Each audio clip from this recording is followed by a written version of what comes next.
लंकाधिपति, राक्षस राज, दशानन जैसे कई नामों से प्रसिद्ध रावण बहुत ही विद्वान था, लेकिन वह जितना प्रकांड पंडित था उतना ही अहंकारी भी था। उसे अपनी शक्ति, भगवान शंकर की भक्ति और सोने की लंका पर बहुत घमंड था। आश्विन मास के कृष्ण पक्ष की 10वीं तिथि को श्री राम ने रावण का वध कर अपनी पत्नी सीता को छुड़ाया था। तब से दशहरा को बुराई पर अच्छाई की जीत का प्रतीक माना जाता है। दशहरा पर देश भर में रावण, उसके भाई कुंभकर्ण और बेटे मेघनाद के पुतलों का दहन किया जाता है। रावण के पूरे परिवार में सिर्फ 2 लोग सीता के अपहरण और राम से युद्ध के खिलाफ थे।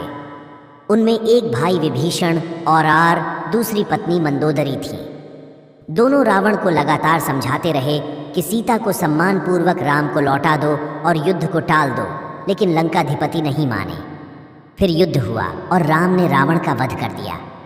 वाल्मीकि रामायण में बताया गया है कि जब रावण की युद्ध में मृत्यु होती है तो मंदोदरी कहती हैं, अनेक यज्ञों का विलोप करने वाले, धर्म को तोड़ ढाने वाले, देव असुर व मनुष्यों की कन्याओं का हरण करने वाले, आज तू अपने पाप कर्मों के कारण ही मृत्यु को प्राप्त हुआ है।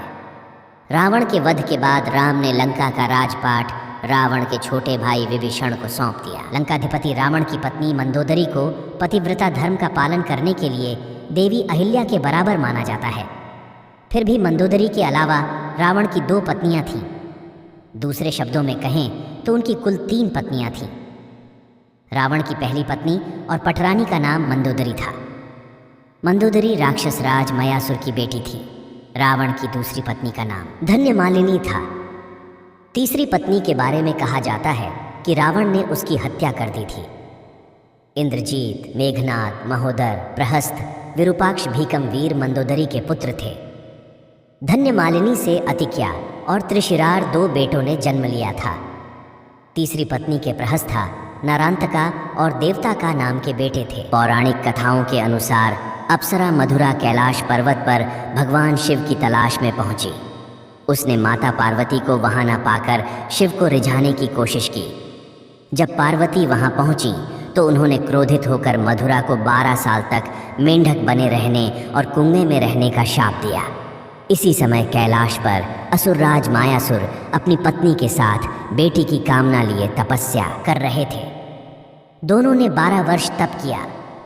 इसी समय मधुरा के शाप का अंत हुआ तो वह कुएं में रोने लगी।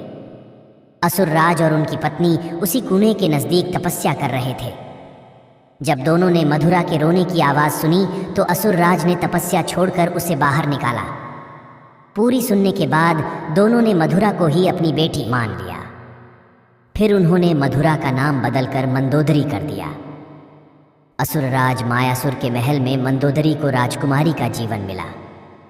इसी बीच एक दिन रावण मायासुर से मिलने महल पहुंचा। उसने मंदोदरी को देखा और मोहित हो गया। उसने मायासुर से मंदोदरी का हाथ मांगा। मायासुर ने उसका प्रस्ताव ठुकरा दिया तो क्रोधित रावण ने मंदोदरी का अपहरण कर लिया। दोनों राज्यों में युद्ध की स्थिति बन गई, लेकिन मंदोदरी जानती थी कि रावण उसके पिता से ज्यादा शक्तिशाली है। इसलिए मंदोदरी ने रावण के साथ रहना स्वीकार कर लिया। इसके बाद रावण ने मंदोदरी से विधि विधान से विवाह किया। रावण की मृत्यु के बाद भगवान राम ने मंदोदरी और विभीषण के विवाह का प्रस्ताव रखा। मंदोदरी ने इस प्रस्ताव को मानने से इनकार कर दिया। इसके बाद एक बार भगवान राम सीता और हनुमान के साथ मंदोदरी को समझाने गए। तब ज्योतिष की प्रकांड विद्वान मंदोदरी को महसूस हुआ कि धार्मिक, तार्किक और नैतिक तौर पर देवर विभीषण से विवाह करना गलत नहीं होगा। इसके बाद उन्होंने विवाह प्रस्ताव स्वीकार कर लिया। हालांकि रावण की मृत्यु के बाद पटरानी मंदोदरी के बारे में वाल्मीकि रामायण में ज्यादा कुछ नहीं बताया गया है, लेकिन रामायण के दूसरे संस्करणों में इस बारे में पत्नियां में एक की खुद रावण ने हत्या कर दी थी, जबकि तीसरी पत्नी के बारे में कहीं जिक्र नहीं मिलता है। धन्यवाद। वीडियो को लाइक करें, चैनल को सब्सक्राइब करें। मिलते हैं अगले वीडियो में, तब तक के लिए नमस्कार।